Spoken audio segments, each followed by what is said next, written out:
حضرت عمر کے زمانے میں نا ایک نوجوان تھا، نیک تھا، مسجد جایا کرتا تھا رات کو. تو مسجد جا رہا تھا تو رستے میں ایک عورت نے دعوت گناہ دی. ابن عساکر نے اس کو لکھا ہے.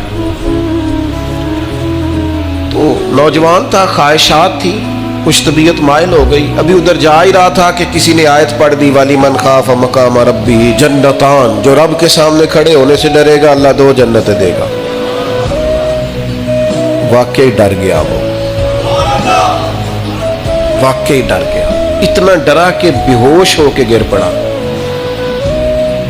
بیماری سے لوگ بے ہوش ہوتے ہیں، پیسے ڈوب گئے بے ہوش ہوتے ہیں، بچے کے غم میں بے ہوش ہوتے ہیں. سچ بتاؤ کبھی خوف خدا سے بھی بے ہوش ہوتا کوئی دیکھا ہے؟ ہمارے ہاں تو روز مرہ ہی نہیں ہے بھائی. اور بڑی باتیں ہیں بے ہوش ہونے کی، ڈرنے کی، غش کھانے کی. بے ہوش ہو کے گر پڑا. بوڑھے باپ کو کسی نے بتایا بچہ بے ہوش پڑا ہے. اٹھا کے گھر لائے. گھر لا کے کہا بیٹا کیا ہوا؟ نوجوان ہے، چڑھتی جوانی ہے، پر پاکیزہ بڑی ہے. کہنے لگا ابا جی گناہ کی طرف چلا گیا تھا، پر میں نے آیت سن لی جو اللہ کے سامنے کھڑے ہونے سے ڈرے گا رب 2 جنتیں دے گا. میں ڈر گیا تھا، رب واقعی 2 جنتیں دے گا. باپ رو پڑے. ابا جی کی آنکھوں میں آنسو آئے اور کہا پتر اللہ بڑا مہربان ہے، اس کے وعدے سچے ہیں، واقعی 2 جنتیں دے گا. اس نے پھر ایک چیخ ماری اور اس طرح کی ماری کہ اس کی روح ہی پرواز کر گئی. روح ہی پرواز کر گئی. کشتگان خنجر تسلیم را، عشق کی خنجر سے قتل ہو گئے لوگ.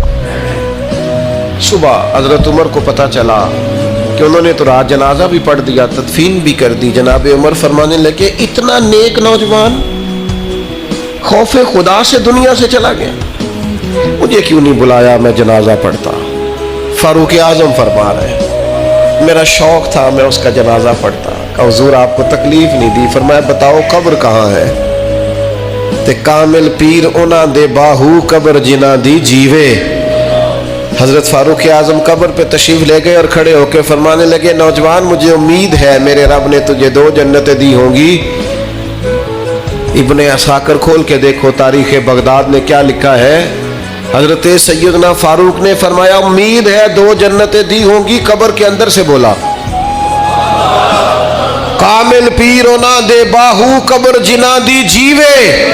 قبر کے اندر سے بولا. کہنے لگا حضور امید والی بات نہیں، رب کے وعدے سچے ہیں، اس نے واقعی مجھے 2 جنتیں عطا فرمائی. 2 جنتیں دی ہیں، میں نے اپنے مالک کو راضی پایا.